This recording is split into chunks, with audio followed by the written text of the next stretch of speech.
来接受我们的专访。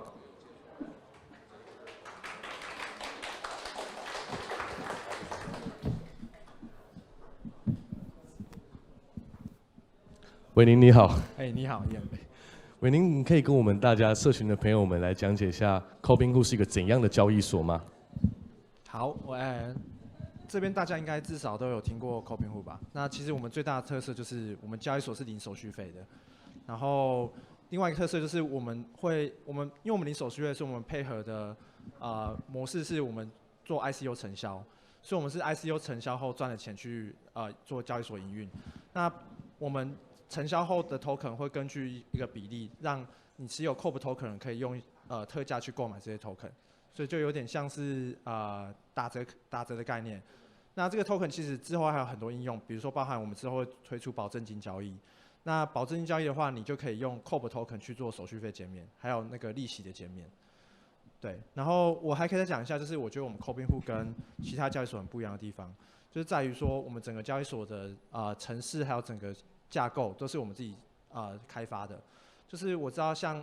有一些 open source solution， 比如说像貔貅啊，或是一些中国的 solution， 就有很多其他家公司会用买的方式去把他们交易所很快弄上线。可是我们对于技术比较坚持，所以我们认为说交易所安全很重要，所以我们一定要把这些技术掌握在自己手里。所以我们从一开始就是大概花了5个月的时间，就是在去年大约10月的时候开始真正开发，到现在大概5个月就把这整个交易所功能开发出来了。然后因为我们对安全性的方面非常的在乎，所以像我们所有的 token 都必须要有 cold wallet 去就是 cold wallet 的 multi-sig 去储存。所以比如说我们真正在交易所内部的资金可能只有我们 total supply 的10%，那剩下全部都处在 cold wallet 里面。那像大家应该记得，就是前一阵子日本的那个 CoinCheck 他们被 hack， 那最大一个原因就是因为他们所有的那些 NEN 都存在他们的 hard wallet 里面。所以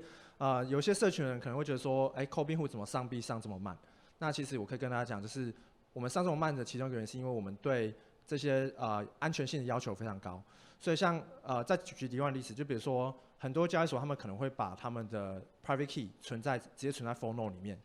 那这其实是一件很不安全的事情，所以像我们的做法是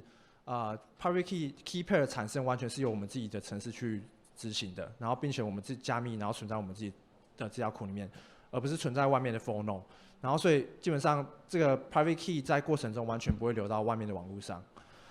所以就是因为这样子的话，我们上币的速度稍微比社群大家预期的慢了一点。不过大家应该要把这个当成一个好事，因为这样代表你们更可以相信我们资产放在我们交易所上面是安全的。对，好，我们谢谢伟宁。那我还想再问一个问题，就是自从 Cobinhood 就是成功的去承销了 CMT Cyber Mouse Token 之后，那在近期是不是有其他的项目合作是可以透露的呢？大家应该也有看到我们社群最近有推出一个所谓的 J Token。那 J Token 这个东西它比较像是一个电竞的 token。那我们是对电竞领域，基本上我们承销有一定的逻辑，就是我们会挑不同的案子，然后根据他对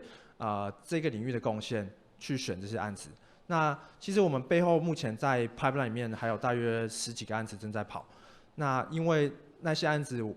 时间还没到，所以我不方便对大家透露。那大家可以去看一下 J Token， 是近期我们比较大的一个案子。好，那我们也谢谢伟宁，请大家掌声谢谢他。